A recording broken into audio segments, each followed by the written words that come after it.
Everyone, welcome back to my channel nursing is honesty. तो आज का हमारा टॉपिक है tricuspid regurgitation and previous video में हमने किया था माइट्रल स्टेनोसिस। तो चलिए स्टार्ट करते हैं आज का टॉपिक। तो देखो, ट्राइकस्पिड रिगर्जिटेशन का मतलब क्या है। ट्राइकस्पिड का मीनिंग है यहाँ पे tricuspid valve and regurgitation means back flow. Regurgitation means back flow. Okay, अब देखो ट्राइकस्पिड रिगर्जिटेशन का मीनिंग क्या है। Tricuspid regurgitation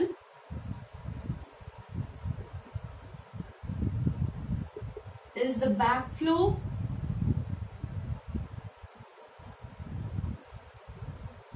of blood from right ventricle to the right atrium.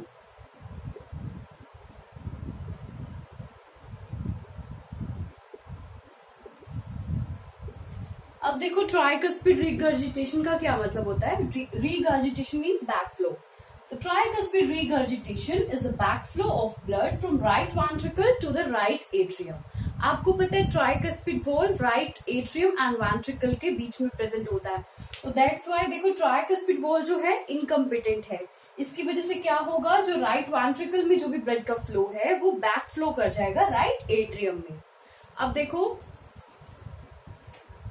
ये देखो किसकी वजह से हुआ back flow. Due to because of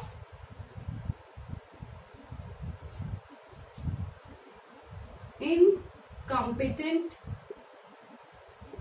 tricuspid valve.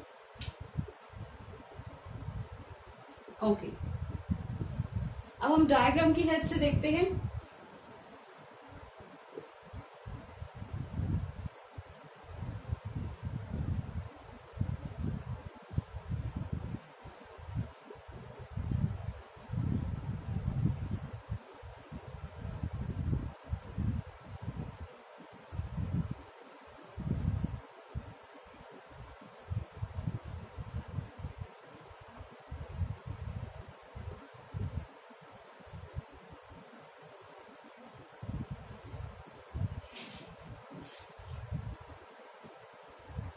Okay,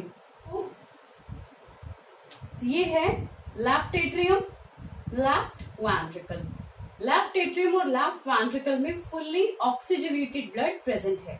okay, अब देखो, ये है राइट एट्रियम और राइट वेंट्रिकल। यहां पर फुल्ली डीऑक्सीजनेटेड ब्लड प्रेजेंट है।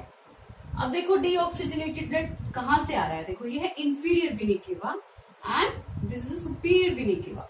तो देखो, सुपीरियर वेना केवा अपर एक्सट्रीमिटीज से ब्लड कैरी करके ला रही है एंड लोअर एक्सट्रीमिटीज से inferior vena cava blood carry करके ला रही है। ओके, अब देखो यहां पर प्रेजेंट है ट्राइकस्पिड वॉल्व और यहां पर प्रेजेंट है बाइकस्पिड वॉल्व।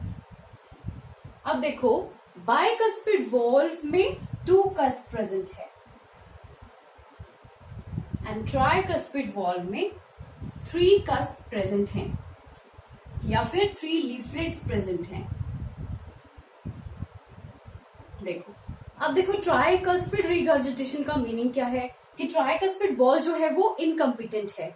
मींस वो ओपन तो हो रहा है। देखो, जब राइट एट्रियम में कॉन्ट्रैक्शन क्रिएट होंगी with the help of sinoatrial node, तो राइट एट्रियम में जब कॉन्ट्रैक्शन इंक्रीज हुई तो प्रेशर इंक्रीज हो गया और प्रेशर इंक्रीज होने की वजह से जो ट्राइकस्पिड वॉल्व है वो ओपन होगा। अब देखो, ये ओपन तो हो गया और इसने जितना भी डीऑक्सीजनेटेड ब्लड था वो शंट कर दिया राइट वेंट्रिकल में। अब देखो, राइट वेंट्रिकल में भी कॉन्ट्रैक्शंस इंक्रीज हो रही हैं। अब राइट वेंट्रिकल में जब कॉन्ट्रैक्शन इंक्रीज होंगी तो क्या होगा, ब्लड को जाना चाहिए पल्मोनरी आर्टरीज में। बट अब देखो, ट्राइकस्पिड वॉल्व इनकम्पिटेंट है। जैसे ही राइट वेंट्रिकल में कॉन्ट्रैक्शंस इंक्रीज होंगी तो राइट वेंट्रिकल में ब्लड का प्रेशर इंक्रीज होगा। तो क्या होगा, राइट वेंट्रिकल से ब्लड जाना तो चाहिए था पल्मोनरी आर्टरीज में, बट ब्लड कहाँ बैक फ्लो कर रहा है, राइट एट्रियम में। ब्लड का बैक फ्लो कहाँ हो जाएगा, राइट एट्रियम में। क्यों हो जाएगा, बिकॉज ऑफ ट्राइकस्पिड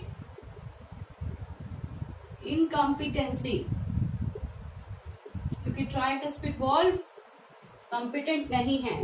तो राइट एट्रियम में बैकफ्लो कर गया। अब देखो राइट वेंट्रिकल में जब प्रेशर इंक्रीज था तो आपने देखा कि राइट एट्रियम का जितना भी ब्लड था वो शंट होकर राइट वेंट्रिकल में आ गया। अब राइट वेंट्रिकल से जो ब्लड है आर्टरीज में भी नहीं जा पा रहा है, क्योंकि ये वॉल जो है इनकम्पिटेंट है, तो ब्लड वापस से राइट एट्रियम में जा रहा है। अब आप देख सकते हो कि राइट वेंट्रिकल में ब्लड का फ्लो इंक्रीज रहेगा, क्योंकि राइट वेंट्रिकल में वॉल्यूम ओवरलोड हो चुका है। इसकी वजह से क्या रिजल्ट आएगा, राइट वेंट्रिकल की हाइपरट्रॉफी हो जाएगी। Right ventricular hypertrophy. Hypertrophy means जो राइट वेंट्रिकल है वो डायलेट हो जाएगी, राइट वेंट्रिकल डायलेट हो जाएगी। ओके, अब हम देखते हैं कुछ फिजिकल साइन जो कि राइट वेंट्रिकल की डायलेशन से बोल सकते हो, या फिर जो ट्राइकस्पिड वॉल्व इनकम्पिटेंट है उसकी वजह से जो रिगर्जिटेशन हो रही है, से हमें क्या फिजिकल साइन शो। तो कुछ फिजिकल साइन है जो हमें शो होंगे ट्राइकस्पिड रिगर्जिटेशन की वजह से। मींस राइट वेंट्रिकल से जब राइट एट्रियम में ब्लड का बैक फ्लो हो रहा है तो उसकी वजह से हमें कौन कौन से फिजिकल साइन देखने को मिलते हैं। तो चलिए देखते हैं। Prominent V waves in the jugular veins in neck. तो देखो नेक में हमारी जुगुलर वेन्स प्रेजेंट होती हैं, आप सभी जानते हो, एनाटॉमी में आपने ऑलरेडी स्टडी किया हुआ है।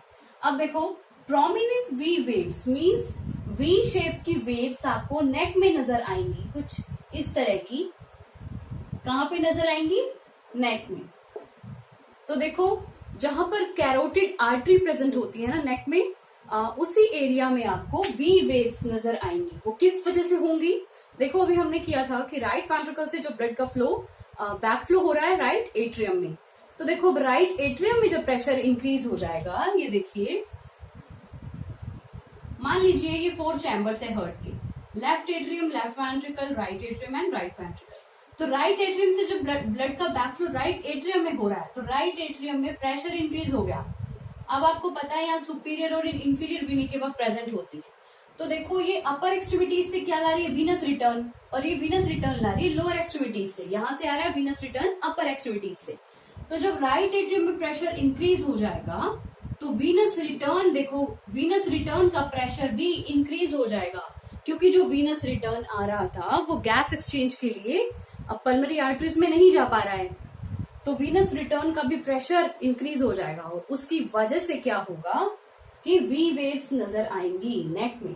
Okay, systolic pulsations of liver. तो देखो किसी भी वॉल्व की रिगर्जिटेशन है, चाहे वो आयोटिक वॉल्व है या माइट्रल वॉल्व है या फिर ट्राइकस्पिड वॉल्व है, तो उसकी वजह से हमें सिस्टोलिक पल्सेशंस देखने को मिलेंगी लीवर में। क्यों, देखो वीनस रिटर्न जो है वो सुपीरियर एंड इंफीरियर वीनी केवा ला रही है, यहाँ से वीनस रिटर्न हो रहा है ब्लड का। तो देखो अब राइट एट्रियम में तो प्रेशर इंक्रीज है, तो वीनस रिटर्न जो है वो भी उसका भी हो जाएगा बैक फ्लो, तो वहां पर भी प्रेशर इंक्रीज होगा। दैट्स वाई हमें क्या शो होगा, systolic pulsations of liver. Okay, next है pan systolic murmur in lower left sternal border. देखो पैन सिस्टोलिक को हम होलो सिस्टोलिक भी बोलते हैं। पैन सिस्टोलिक, पैन की जगह क्या लिखेंगे, होलो, होलो सिस्टोलिक भी बोलते हैं। होलो सिस्टोलिक मर्मर का मीनिंग है कि जब हम फिजिकल एग्जामिनेशन करेंगे तो लोअर लेफ्ट स्टर्नल बॉर्डर पे, देखो ये हमारी स्टर्नम होती है, आपको पता है, तो देखो यहीं पर हमारा हार्ट प्रेजेंट होता है लेफ्ट साइड पे, ये आप सब जानते हो। तो देखो लोअर लेफ्ट स्टर्नल बॉर्डर पे हमें मर्मर साउंड सुनाई देगी। ओके, जो साउंड है ये S1 से स्टार्ट होकर S2 तक एक्सटेंड होगी। अब देखो S1 S2 भी मैं आपको करवा चुकी हूँ। देखो S1 किसे बोलते हैं और S2 किसे बोलते हैं, आपको पता है हमारे हार्ट के मेन 4 वॉल्स होते हैं। 2 हमारे इनपुट वॉल्स होते हैं एंड 2 आउटपुट वॉल्स होते हैं। इनपुट वॉल्स होते हैं ट्राइकस्पिड एंड बाइकस्पिड वॉल्व। तो देखो ट्राइकस्पिड को हम बोलेंगे T1 एंड बाइकस्पिड को या फिर माइट्रल वॉल्व बोल सकते हो, उससे बोलेंगे B1। तो इन दोनों को जब हम मिलाएंगे तो क्या बनेगा, S1। ओके, अब S2 देखो क्या होता है, देखो पल्मोनरी वॉल्व, ये पल्मोनरी और आयोटिक वॉल्व हमारे होते हैं आउटपुट वॉल्व्स। तो A2 और P2 को जब हम मिलाएंगे तो क्या बनेगा, S2 बनेगा। तो देखो ये साउंड S1 से स्टार्ट होगी एंड S2 तक एक्सटेंड होगी, मीन्स S2 तक ये साउंड जाएगी। देखते हैं कि हम इस प्रॉब्लम को, इस डिजीज को डायग्नोज कैसे करेंगे। तो देखो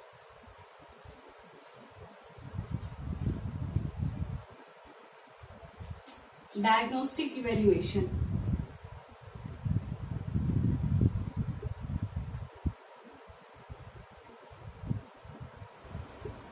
देखो सबसे पहले हम हिस्ट्री लेंगे।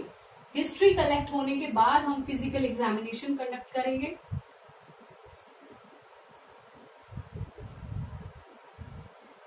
फिजिकल एग्जामिनेशन के बाद देखो इन्वेस्टिगेशंस में ईसीजी और चेस्ट एक्सरे।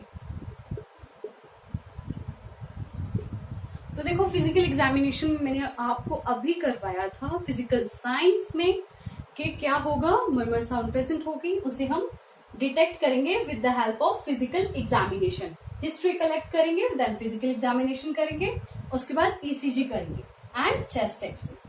तो इन सब से क्या रिवील होगा, अगर ट्राइकस्पिड रिगर्जिटेशन है तो उसे हम इजीली डिटेक्ट कर पाएंगे। देखते हैं मैनेजमेंट। तो देखो डिजिटालिस हम प्रोवाइड करेंगे। मेडिकल मैनेजमेंट की अगर हम बात करें तो देखो क्यों प्रोवाइड करेंगे, ये ब्लड फ्लो को इंक्रीज कर देता है, इस वजह से। नेक्स्ट है डायरेटिक्स। तो डायरेटिक्स को हम वाटर पिल्स भी बोलते हैं। क्या बोलते हैं डायरेटिक्स को? Water pills. डायरेटिक्स को वाटर पिल्स भी बोला जाता है। तो हम डिजिटालिस एंड डायरेटिक्स दोनों प्रोवाइड करेंगे। ओके, अगर हम सर्जिकल करेक्शन की बात करें तो देखो जिस भी पेशेंट को अगर माइट्रल वॉल्व रिगर्जिटेशन की प्रॉब्लम है तो 20 to 50% केसेस में ऐसा होता है कि उसे ट्राइकस्पिड रिगर्जिटेशन की प्रॉब्लम भी हो। तो देखो अगर ट्राइकस्पिड रिगर्जिटेशन की प्रॉब्लम माइट्रल वॉल्व रिगर्जिटेशन से एसोसिएट करती है किसी पेशेंट की, कि वो जो ट्राइकस्पिड रिगर्जिटेशन की प्रॉब्लम है वो माइट्रल वॉल्व रिगर्जिटेशन की वजह से हुई है, तो उसमें हम माइट्रल वॉल्व रिप्लेसमेंट करेंगे। सबसे पहले माइट्रल वॉल्व की रिप्लेसमेंट कर देंगे। नेक्स्ट है बैलून माइट्रल वाल्वोप्लास्टी। इसमें क्या होगा, जो माइट्रल वॉल्व होता है उसमें कुछ ओपनिंग करके उसका रिपेयर हम करेंगे। देखो वाल्वोप्लास्टी में हम क्या करेंगे, रिपेयर। ओके, ट्राइकस्पिड रिगर्जिटेशन की प्रॉब्लम किसी भी पेशेंट में अगर माइट्रल वॉल्व की रिगर्जिटेशन से एसोसिएट नहीं करती है तो उस केस में हम क्या करेंगे, ट्राइकस्पिड एन्यूलोप्लास्टी। ट्राइकस्पिड एन्यूलोप्लास्टी में भी क्या होगा, ट्राइकस्पिड वॉल्व का हम रिपेयर कर रहे हैं। और वो रिपेयर हम किस तरीके से करेंगे, एन्यूलोप्लास्टी मीन्स एक एन्यूलोप्लास्टी रिंग आती है कुछ इस तरीके की, आपको इस तरीके की एक रिंग शो होती है, ठीक है, आपको एक सर्कुलर रिंग शो होती है जिसे बोलते हैं एन्यूलोप्लास्टी रिंग। वो रिंग अप्लाई की जाती है कहाँ, ट्राइकस्पिड वॉल्व के ऊपर एक रिंग अप्लाई की जाती है, जिससे जो है जो ट्राइकस्पिड वॉल्व है उसकी कॉम्पिटेंसी जो है वो बनी रहे, इस वजह से। तो उसे हम बोलेंगे ट्राइकस्पिड एन्यूलोप्लास्टी, मीन्स उसका रिपेयर कर देंगे। ओके, तो आज हमने किया ट्राइकस्पिड रिगर्जिटेशन। अगर आपको मेरी वीडियो जरा से भी यूजफुल लगे तो प्लीज मेरी वीडियो को लाइक जरूर करना, चैनल को भी जरूर सब्सक्राइब कर लेना एंड बेल आइकन को भी प्रेस करना for new notifications. Thanks for watching.